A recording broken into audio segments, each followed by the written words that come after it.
ஹாய்ப்பா, எல்லாம் என்ன பண்ணிட்டு இருக்கீங்க? எல்லாம் சமைச்சிட்டிங்களா? சாப்பிட்டீங்களா? சாப்பிட்ருந்தா கமெண்டில் சொல்லுங்கள். வாங்க இன்றைக்கி அம்மா வீட்டில் என்னன்னு பார்க்கலாம். பாருங்கள், சாப்பாடு ரெடியாக இருக்குது. தட்டில் போட்டுடலாம். 2 கரண்டி எடுத்து தட்டில் அப்படியே போட்டுடலாம். 2 கரண்டினா 2 கரண்டி போடுறீங்களா இல்லை 3 கரண்டி போடுறீங்களான்னு சொல்லுவீங்க. ஆனால் 2 கரண்டி தான்ப்பா போட்டிருக்கிறேன். பாருங்கள், இன்றைக்கி கிள்ளி போட்ட ரசம், பருப்பு ரசம்.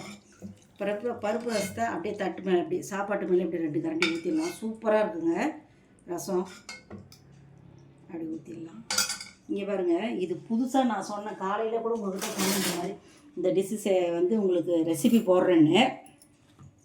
கத்திரிக்காயை அடுப்பில் நல்லா சுட்டுக்கணும், உருளைக்கிழங்கையும் நல்லா சுட்டுக்கணும். நல்லா இதுக்கு ஒரு கம்பியில் குத்தி சுட்டுக்கிட்டு மிளகாய், கொஞ்சோண்டு புளி, பூண்டு எல்லாம் தட்டி போட்டு இது உப்பெல்லாம் போட்டு நல்லா பிணைஞ்சி கொத்தமல்லி தள்ளலாம் போட்டு நல்லா சாப்பிட்டு பார்த்தோம்னா சூப்பர் டேஸ்ட்டாக இருக்குது. ஒன்றுமே தேவையில்லைங்க, இந்த ரசம்லாம் தேவையே இல்லைங்க.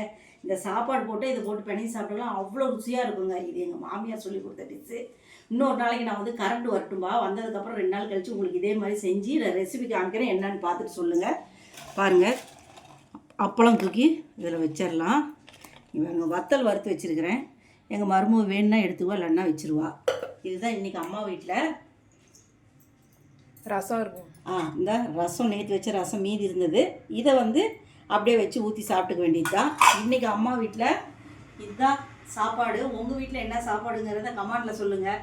வாங்க சாப்பிட்லாம். இன்றைக்கி பிறந்தநாள் திருமணநாள் உள்ளவங்களுக்கு வாழ்த்து தெரிவிச்சுக்கிறேன். பாய்.